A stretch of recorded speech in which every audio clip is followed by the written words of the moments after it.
right. So speaking of AOV, leads into why we're all here. So earlier this fall, CartHook launched an AOV boosting playbook, and we are very grateful to have Sendlane.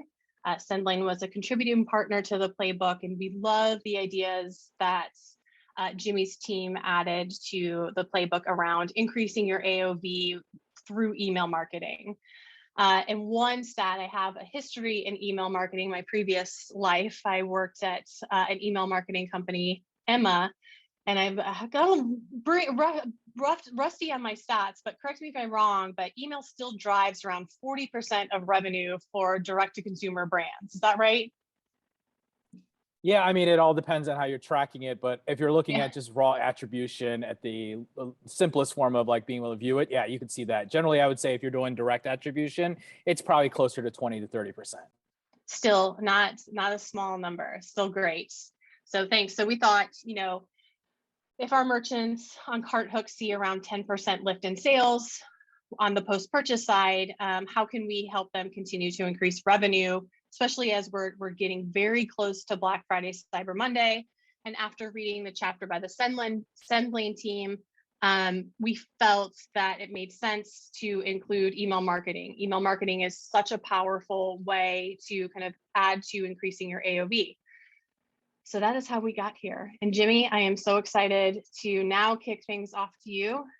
Awesome. Well, thank you, Emily, for that introduction. And thank you for having me here on today's webinar, I guess, here and meeting here. And I'm really excited to talk about a lot of things, specifically around email marketing on boosting your AOV as you're approaching this holiday and you're thinking about next year as well, too. So let me go ahead and kick it off real quick. And I want to kind of introduce myself just so everyone who doesn't know who I am. I'm the CEO and co-founder of Sendlane. And some of the things that I always say, why do I matter when I think about this? First and foremost, I was in your shoes. I was a former retailer, e-commerce. In fact, I was a Shopify Plus store all the way back into 2013. So one of the more original ones out there as well, too. And I was a retailer in brick and mortar in Las Vegas. And then the second part of it, which is really interesting, is that I've been a digital marketer specializing email since 2009. So for me, email is something that I'm passionate about. I love. In fact, the story of Sendlane is that we created this out of need and necessity for our own businesses. And that's kind of how we started our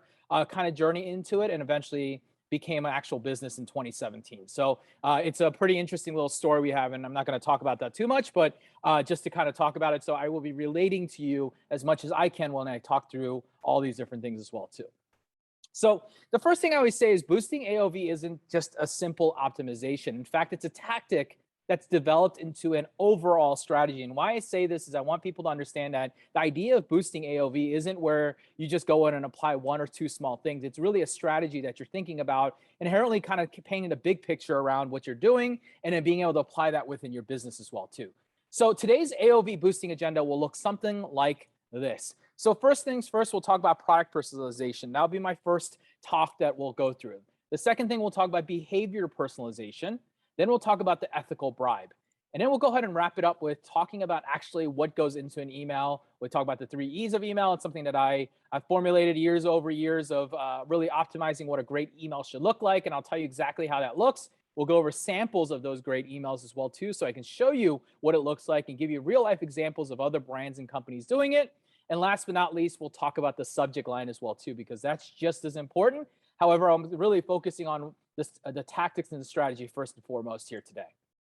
So let's talk about tactic number one. Tactic number one is all about product personalization. And I know what you're thinking right now. There's a lot of thought process around there, but let me go ahead and talk about what I mean by product recommendations. Product recommendations are all about thinking about what people actually want as your next purchase or things that they might be interested in as well, too. So I posed a couple questions here I think are really good ways of thinking about how you think about product recommendations. So, the most and simplest one is, what else do people buy? And that's a general kind of comment. But if you look at the data and information that you're kind of bringing together and utilizing as you're making these decisions for your product recommendations, it's usually very apparent in front of you, just generally based on that data. And that will drive and answer the second question, which is the most used accessory to the product. So when you think about this, these next two questions are what are the most used accessories and what are the most used purchased second items to the first. And the reason why I have those mapped out differently is because people will buy accessories very differently than the second purchase of a major item as well too.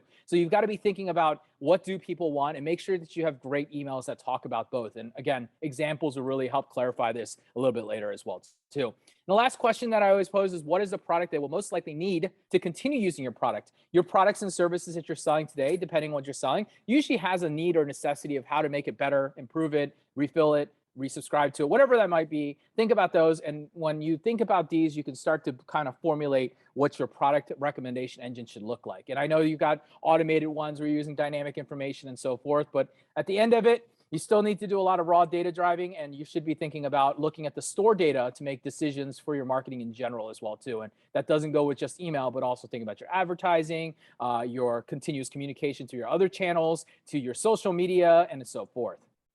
The next thing you think about is really that related products world, right? So when you think about product recommendations and related products, there's very different in what you're thinking about is, and the question is very simple. What else do you sell that falls into the demographic that pertains to your product? I think that's the question that you should be really thinking about. We've really figured out that data is really important in that decision-making process. But when you're thinking a little bit bigger, you're thinking about the demographics. And if you're using something like Google Analytics or any tool that's similar, combine that with your social media, for example, you start to really understand who your demographic, who your audience is. And while based on your products and services that you're offering, you should be able to go in there and start thinking about, well, what is the things that people would buy that's complementary, may not even be directly related, but they're related in a way that, if they bought a pen, maybe you're going to sell them a pencil, and though they're related in the fact that they're the same kind of utility, they're a very different product at the same time. So thinking about that, thinking about, a different idea, the little image over there, it says, how about a travel size version of a recent purchase? That's a great related item.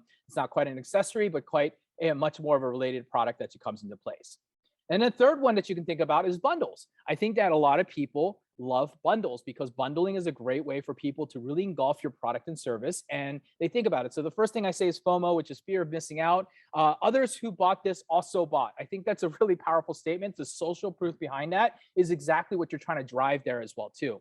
Packaged accessories. So everything you need to continue using this product. So take everything and all the accessories, put them into one bundle, and think about, hey, how do I package this so it's really attractive and shows people something really interesting? Then there's the volume discount. Maybe you've got something that refills, or they need over and over again, or they've got something that needs to come in. So you start taking the volume and say, how can I buy forward the product, or how do I buy forward the business by basically bringing it together and putting volume discounts behind it. I think it's really powerful. People don't like to deal with the bill every month, and sometimes simply bringing them forward and saying, here, you can buy this every 3 months is a really quick and easy way. And again, to CardHook, obviously, one of the cool things there is that you would be able to put this into something like an upsell funnel and be able to offer those volume discounts up front as well too. The last thing really is that family bundle. I think this is an interesting one because people forget there's families or people around them that they're making a purchase. Just because you're talking to one person often, you're not talking to the rest of the person. So based on those demographics and data that you have, what you should be able to do from that is to be able to pull that information and start bundling it for the family. Things that you might say, the wife or the husband or the kids or the grandma, whoever you might think would be relevant. It's a great way to kind of bundle that as well too and make it for the family as well. All great ways to use upsell technology to make sure that you are out there actually putting that in front of the customers, because the ultimate answer to everything is if you didn't put it in front of them, they haven't said no, therefore you don't know if they were going to buy or not. And that's one thing that you always should be thinking about when you're bundling things. So how should you be applying all this stuff? I think these are really important, really simple ways to think about this. But it's very simple, right? So how?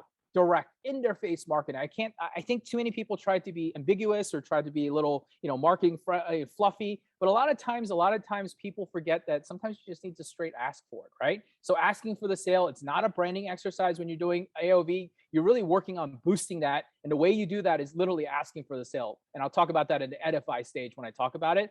And then segmenting those behaviors by engagement and following up that ask again. All that data that you're collecting from how they're engaging, how they're going to your website, how they're using your tool, not your tool, how they're browsing your products, what abandoned carts they did.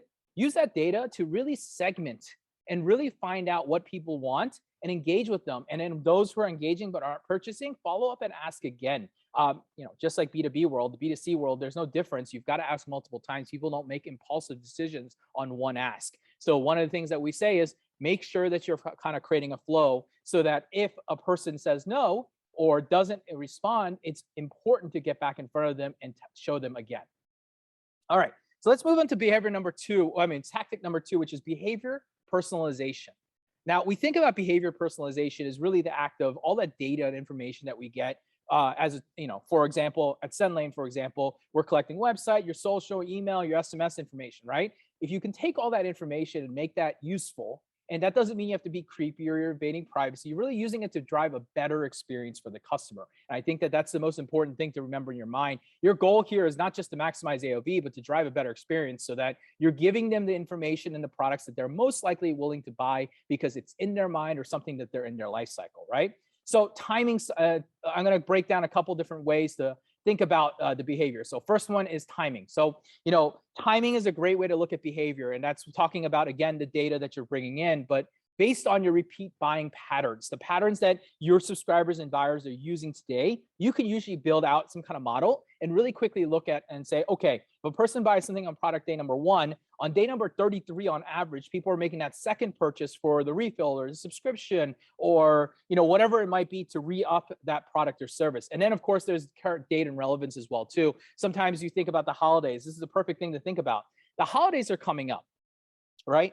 You obviously know that your goal is, some of the people who may have purchased between October and December of last year is also people who are buying gifts and holiday things, right? If they love the gift that they got purchased, right, it might be a perfect time to go back and tell them, hey, as you shop this year for your loved ones, your friends, your family, let's make sure you bring out the newest and most relevant products to back when they made that purchase. Because if they had a big hit with your product and they were able to get a lot of, a lot of great feedback from their different, friends and family that received that, they may say, oh, well, this company that I've ignored all year long is now hitting me with the right product offer because right now is my buying cycle because I want to buy for X, Y, or Z, right? So thinking about that timing cycle is super important.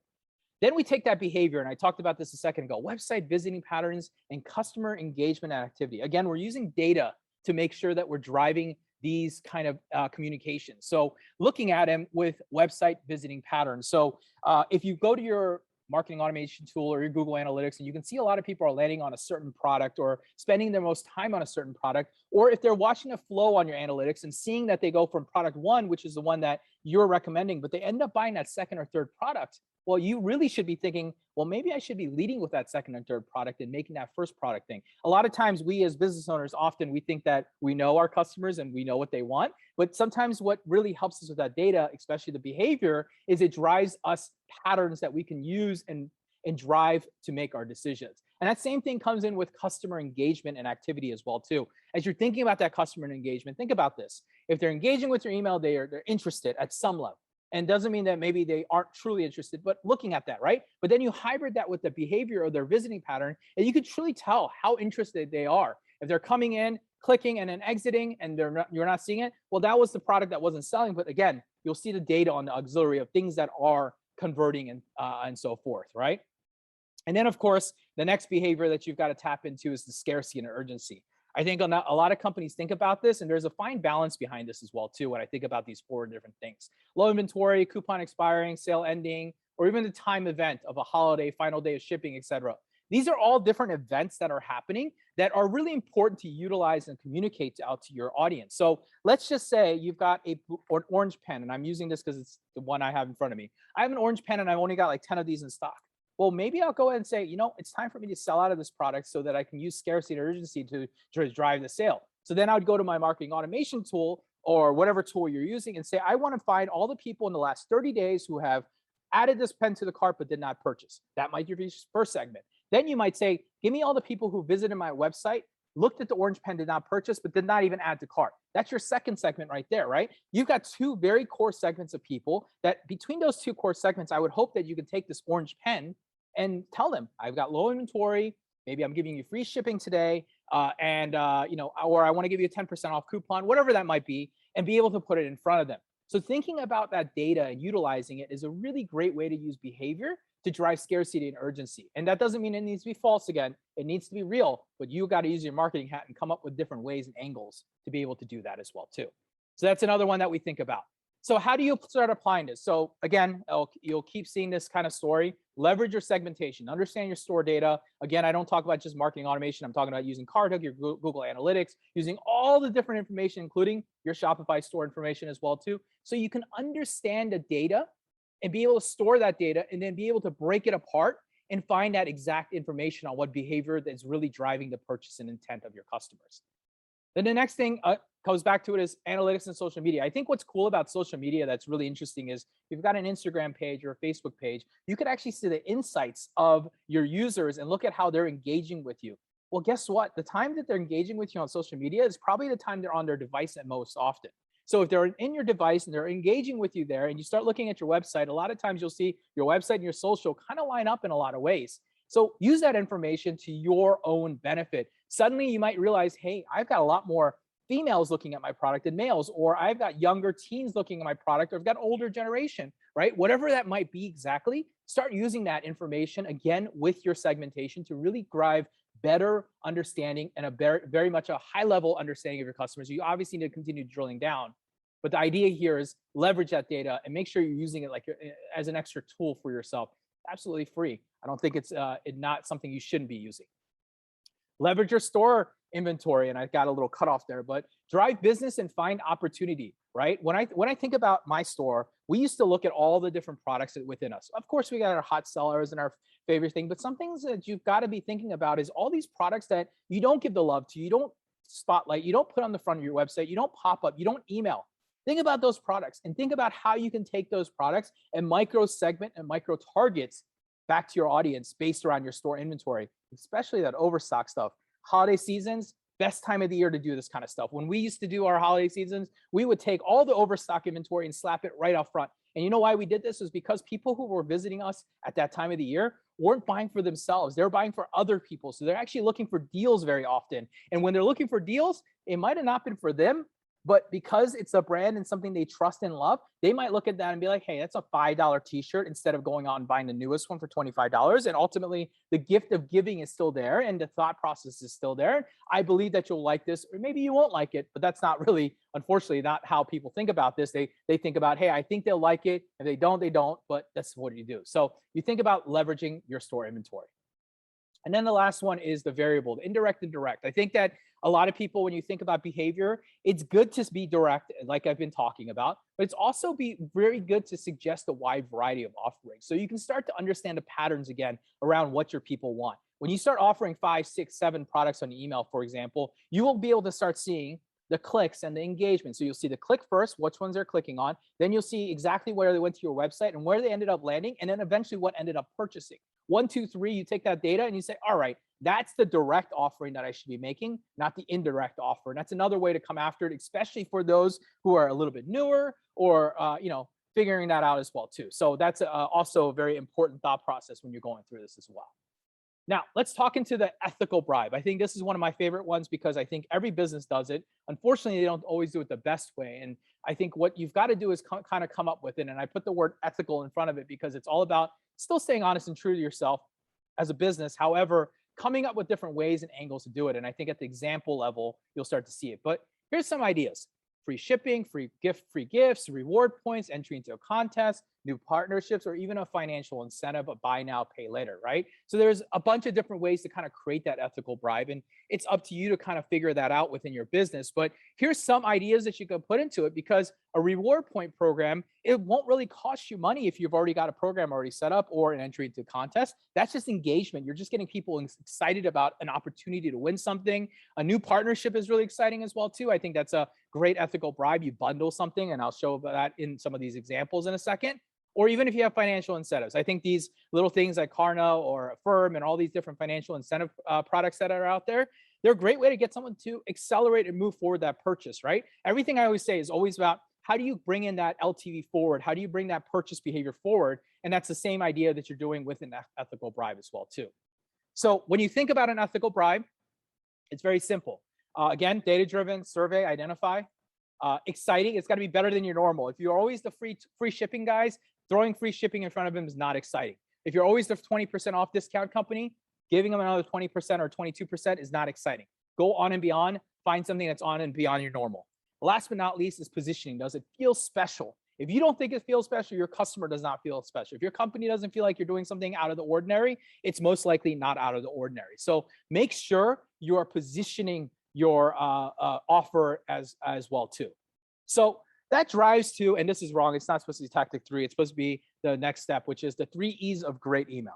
All right, I'm going to talk about this because I think a lot of people find value in this. But as over the years that I've been kind of doing email, I've started to recognize a very quick pattern and very quick formula that I can dissect into almost any great email that's out there in the world. When a person's doing good email marketing, it generally shows up very clearly. So let's talk about that.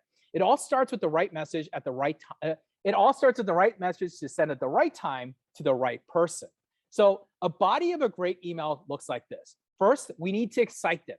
I'm talking about getting them to open your email, getting them to continue to want to engage with you. So that usually starts with the subject line, but it also includes a lot of the body as well too. And I'm going to break this down when we get into examples here. Educate. Too many times people fail at this, but logic and understanding. Tell them what and why, right? Tell them what and why. The more educated the buyer is, the more likely they're going to click, the more likely the conversion is going to happen behind it. So making sure that we're truly educating the end user and giving them a true understanding of what and why they should be thinking about this and why they should be making that purchase, which leads to number 3, which is edify. Don't be vague. Ask. I can't stress that enough. Too many brands don't want to ask. Ask for the sale. Don't be vague. Focus on the CTR and the revenue track. Edify, right? Get them to click, essentially. That's the goal, right? So let's break this down into some examples real quick. So here's 7 examples based on around what we just talked about and how they've been applied into these brands and these emails, and it will help you start to understand how we think about it as well too. So first example is a company from Bloom. It's product personalization, selling 2 products. They're announcing a joint partnership essentially, right? So I put down a couple different things here. On the top here, I've got the excitement. What's the excitement here? Meltdown and Stargirl consider them the ultimate acne fighting duo. It's obviously a partnership, right? Then they've got an education piece right below it. After applying Meltdown to all blemish areas, spray Stargirl for a seriously nourishing effect. The combo works together to keep skin as clear as it can be, right? Very, very simple. And the last part here is the edify. Shop both and save. So now you've already given the indication, you sold the sizzle essentially of what you're doing, that by buying both of them, they're not only going to get both of these and it's going to do all this great stuff that you just educated with, but it's also going to give them a discount. So they've taken a partnership, they've taken 2 products, they put them together. They obviously know that you're interested in the product of Meltdown, but now they've got another product that they would consider their ultimate acne fighting duo. So that's example number 1. I think that's a great example in the way that you should be thinking about a great email.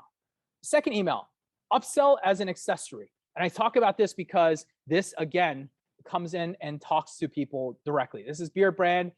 They had excitement, right? Jeff has his eyes on your reward. Again, beer brand, it's a personality. So they wanted to kind of put that in front of you. Education is, don't forget the well-deserved Tree Ranger beard softener. We can hang on for another 48 hours. After that, Jeff or another beardman might get a limited supply. See how they've added FOMO in there, scarcity, right? And then they've put an edification right at the bottom, which is use your code, a custom code SMLS. I don't know if it's custom or not, but it sure looks custom to me. And it makes me excited to go ahead and go into it. Now, the only place that I would say that they could have changed it, it would have been maybe driving a better call to action here, but there says shop product as their edification. I would have probably taken this and been like, add to my cart or add to my order now or get shipped today or something fun that you could have done to play on this as well too. So it's still a great email. I think that that's one place that you can always optimize. Obviously, you should be split testing it and thinking about how to make it better. Example number 3 is all about taking behavior personalization, right? So this one is all about subscriptions coming up. So a subscription is coming up, your next box, 1 item ships on 910 C box, right? It's education, very straight to the point. Now it's about excitement. Well, let's just give them a bunch of items that we know are great accessories. I'm assuming that when this company went ahead and looked at this, they knew that these were great accessories that people buy with their box that they might want to do. So what they did was a very clear product, name, and add to cart. And like by putting that there, and you can see how it says add and shop, add and add, you see some of the things. I think it's really interesting they did that because it's not only telling someone to click on it, it's telling them straight up that if you click on it, you're gonna add, right? So thinking about that as a great edification version as well too. Example number 4 is behavior personalization. So obviously I can tell demographic men, if you know anything about men, this is easy for me because I come from a men's streetwear clothing brand. We like similar styles and different colors. Guys don't tend to go crazy and pick different things. When they find something they like, they stick with it and they end up buying a lot of it, right? And so you think about that and they know their demographics. So this brand, they said, let's go ahead and offer a bundle after their purchase. So when they did this, it's very simple. Excitement, BYOB, build your own build, bundle, and save. Education, build and customize, 3, and mix and match, and yada, yada, yada. And you could even mix drop cuts, undercovers, and even joggers. So what you've done there is educated them that if you buy more, you'll get more savings. That's essentially what you've done. And instead of just buying one product, you are now encouraging them to buy 3 products because you're going to help them save more money. And you're giving a clear understanding here with the edification and education here in the middle, where you're showing them a shirt, a person wearing it, exactly how much savings they're getting on there, and ability to shop now. And even though the discounts might not look huge right there, that little bit of discount might be just enough for them to go and browse, especially if they've only purchased one product. They might say, well, I really like this shirt now. What do the underwear look like? Or what do their joggers look like? Or what about long sleeve shirts? It's winter time. I should be thinking about it, right? So taking that and personalizing that, using their behavior to make that personalized decision at the end of the day is really the way that I think about this as well too. Moving forward is example number 5, which is another behavior personalization using urgency and timing. And I love a lot of things about this email from Feather. First things first, use code July 20th. A lot of people think that you need to have all these personalized codes and different things, but sometimes you overcomplicate codes or overcomplicate these things because people just simply want to be able to use a code that's easy to remember. In this case for Feather, they used the code called July 20th. It's very clear. But secondly, as soon as I say July 20th, what does that make you think about? Oh, this is only a July only offer, right? So that's a really interesting thing. And then they get to excitement going up. Use code by midnight tonight. Don't miss $300 off your first month of furniture. Think about what they said there. Use this code, get $300 off on your first month of furniture. That's really giving them that information. Then you educate them right at the bottom while still building examples. Take $300 off when you shop Feather chairs, sofas, and dining rooms, or more for your summertime needs. And then you are giving them the edification at the bottom. And they've got all these little disclaimers there, but I think they're very meaningful there because it says offer ends at a certain time and only valid for new customers. Again, they've identified you as a new customer. They're trying to put urgency. They've got a sale that's ending. They want you to have some FOMO where you don't want to miss out on such a great deal for the summer. And they've got you thinking about other things as well too, because they're saying, well, you can take this money off, not just this chair that's in front of you, but a sofa, a dining table, or anything that you need for your summertime needs as well too. So another great example of personalization. Example number 6, the ethical bribe. I call this the overload of value because Bombas did a great job overloading value on this email. But look at the 3 things they're offering: 20% off your first order, free shipping, and a 4-pack variety bundle savings as well too. So if you look at this email real quick, again, we start at the top, excitement, right? We look at the excitement, get 20% off your first order with coupon comfort 20.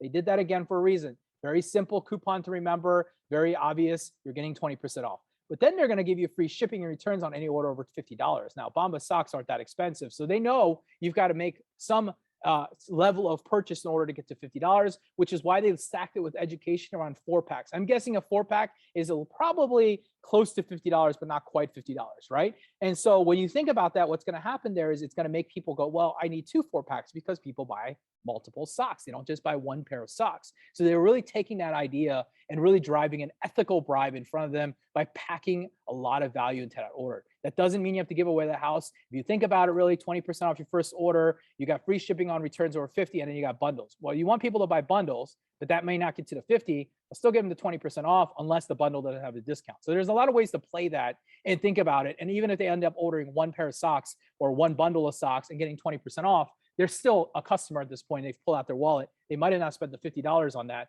but ultimately that was a increase your average order value, but decrease your overall COGS or your gross margins as well too. So it's a little bit of a different play. You've got to think about, again, data-driven in a lot of ways.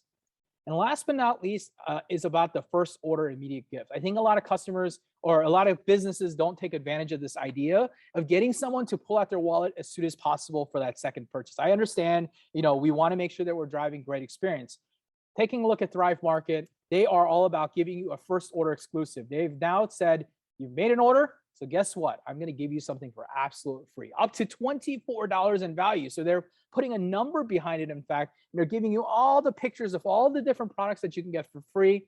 And then they start telling you about exclusive non-member perks. When you choose one of the best-selling gifts as your first order, then you can get some other things as well too. So, you're getting the person really engulfed in with your product. They might have just made a first purchase from you at Thrive Market. You might have just made that purchase. But what happens a lot of the times is you'll go, well, I'm waiting for this product. Let me get you excited, get a second product. Imagine the experience that a customer might have. They get their first product in, they're excited, it's a good product, and all of a sudden this free gift that they had coming in. You're building loyalty through. This is just part of your customer acquisition costs, and you've got to put it in there. But the goal here is hopefully when they order that free gift, they go, aha, you know what? I forgot to order this other thing. I forgot to order my grass-fed beef snack sticks, for example, and I forgot to add that to my value. So I'm going to put that in there, but maybe I want 2 packs because one's free already. So might as well get 2 at this point because it's 50% off. Suddenly you've got AOV boosting as well too. So great email, another email that's great when you're thinking about it. So that's example number 7. So now I know what you're thinking now, and I put this on purpose because it's like, all right, well, now that you've got the understanding of the body, let's talk about subject lines. 33% of people open your email because of it. I'm not talking about open rate. I'm talking about the fact that people actually open your email because of your subject line. They're really engulfed, interested, intrigued because of that as well too. So I always say this really common thing. I sell the sizzle, not the steak. I always use the kind of example of when you're walking into a Mexican restaurant, for example. We're just having Mexican for lunch, so it's a perfect story. When you walk in and you sit down and you're looking around at the menu and so forth, sometimes you hear the sizzle and you'll smell, but you don't know where it's coming from, and you'll look all around. And it's those fajita plates that they bring out where they have sizzling and they got smell and smoke coming up, and people get excited. And I am a perfect person that falls into that all the time. I'll go in there and say, I'm going to get a burrito, and then I'll smell that fajita or hear that sizzle. Nope, I'm going to get a fajita, right? Sell the sizzle, not the steak. That's the same way you should be thinking about your subject line as well too, right? So excite, again, you're going to see the common theme. You're going to excite him. Strong attention grabbing words. I got examples, don't worry. Educate. What is in the email and that they need? What is in the email that they need? Think about that. Be educational in that subject line. And then edify. Why should they open this email? Again, see how those 3 E's are playing in there? Why should they open? In this case, edification is the open, not the click. So why should they open this email? Why should they be thinking about this? What is the sizzle that makes them interested? So let's jump into some examples here. I'm going to jump down one by one real quick, and you'll see some of these are very interesting, right? Introducing our new red shoes. I know it sounds really standard, it sounds really simple, but if they're really into your shoes, chances are they're going to open that email because they want to know about those red shoes. Flash sale, 20% off, must-have shoes for this summer. Find out why red shoes are hot for this summer.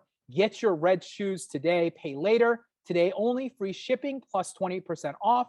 Meet our best red shoes plus free shipping and 20% off your Sunday shoe needs. Now, I put all these examples out there because I could go through each and every one of them and see how all the 3 E's are applied to all of these very simply and clearly. You are really telling them what they're getting, what they're exciting, and why they should open that email. So introducing our new red shoes. Well, why? I want to know about the red shoes. Flash sale, 20% off. There's your why, 20% off. And it's my last chance, right? Must-have shoes for this summer. Well, what's my must-have shoes, right? So you're giving them the why, right? You're exciting them by giving them the right information, and you're educating them. Well, it's about red shoes. So most of these subject lines that I wrote right here, what it is when you're thinking about it. So that you're going in for red shoes. So the education's already planted that I'm going to open this email and there's going to be red shoes on the other side of it. And it's going to tell me about those red shoes as well too. Again, you match this with a great email in the body side and you've got those 3 E's covered. You're going to create a much better converting email, one that's going to help boost your AOV and ultimately get a person more interested in you. And not only that, I think that when you deliver a very straightforward, personalized message, people feel like you care and you're really talking to them. Again, you should be using segmentation and data and all the other things that I've talked about here today so far to be able to continue to apply this to the email. All right. So last but not least, I always say, don't forget the preview text. It's your sub headline. I think this is forgotten very often. This is something that people started to realize. Remember all these things that I just showed you just a second ago? Any of these can also be your pre-header text. And if you don't know what pre-header text is, as you can see here on the right-hand side over here, as I move my mouse over here, you'll see it says you're invited to join us for 25 days of social, I'm guessing right there. And it says from name and so forth, right? So you can see it, right? There's a subject line on top, you're invited, and in the bottom, this one says email not displayed correctly. Not the right way to go with that.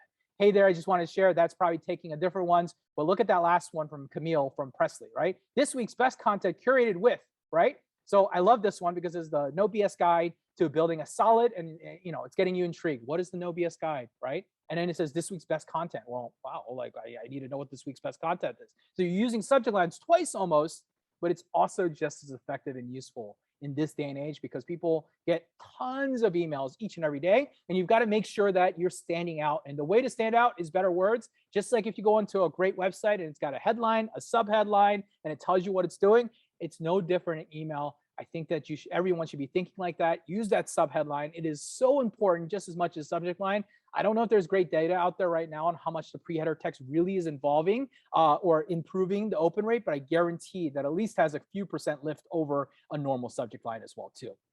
All right, with that, I know I buzzed through this, but hopefully you are able to get and learn from here. Let me go ahead and give you some of the resources. First of all, emails that I showed you were found on a site called reallygoodemails.com.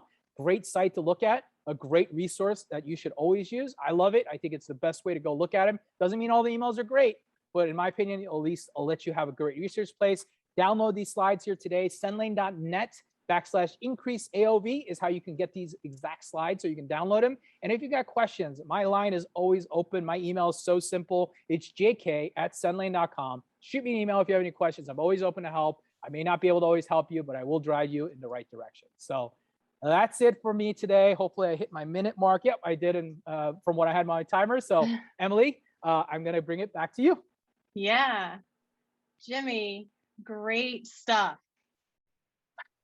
I love hearing too. There's a lot of overlap with your strategy and kind of strategies that we pitch to our customers in the post purchase realm. So very excited to see there's a lot of overlap and crossover there that they can carry along their email marketing strategies to their checkout funnel. So super pumped on that. We do have some questions. Okay. So let's fire it up because we're getting close to quitting time. But one question that was added in the chat, and this is really great, and this was something that we think about here on the post-purchase side is kind of that spammy feeling. So the question was, what about getting flagged when using free or other words that imply it's a promotional? Is that still taboo in the email marketing world? It's not. See, people tend to hear something like this and they all tend to lean one way and a lot of those things. It's all part of the entire thing. Is your domain reputation? Are you doing good strategy? What's the rest of your content look like? How engaged is your audience? If you've got a poor reputation or you're doing something with high velocity or the email's just got a lot of nothing in it except the words free all over the place, yes, it's going to cause problems. But the reality of it is it's a good guidance piece, not a only thing. I think the ultimate answer is test.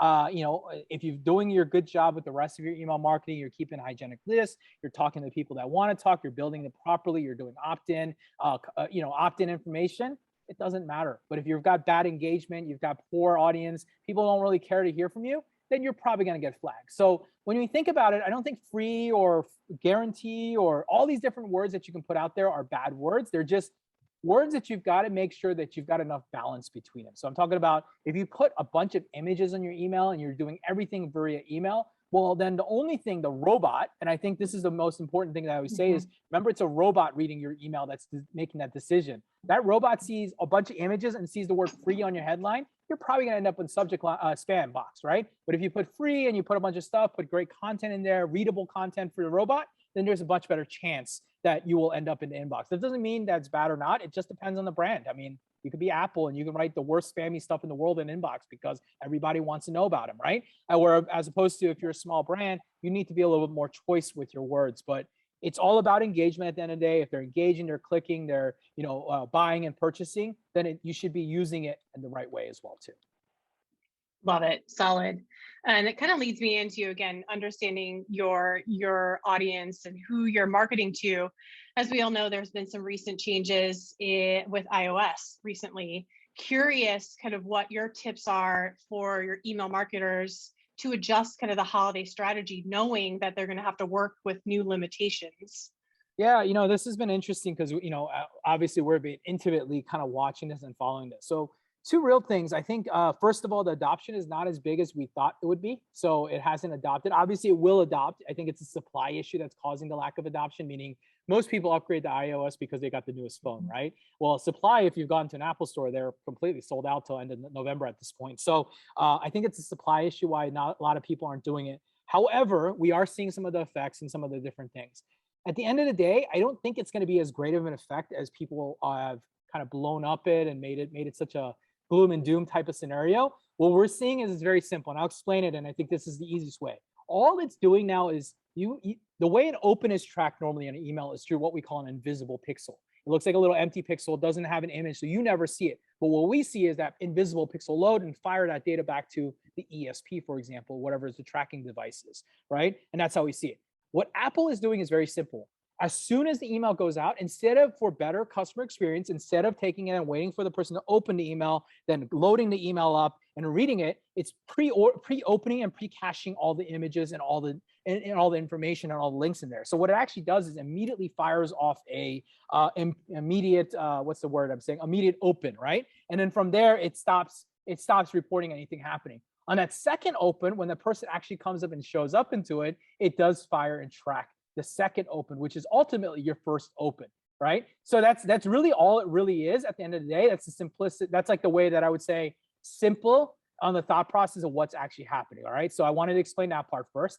So then we flip into the second part, which is what should you be doing? Well, there's a lot of things that you should be doing, but I'll break it down into the simplest ones. The first one I say is, I know the idea of single opt-in versus double opt-in. Double opt-in is, scary. So you're going to lose all your customers and all that stuff. But a lot of times I challenge brands to think about this. And I say, if you look at your audience and you look at your people, look how many people are actually engaging with that first email, how many people are really coming into it. So you'll notice first emails, 20, 30, 40% on that first email they get that they're engaging.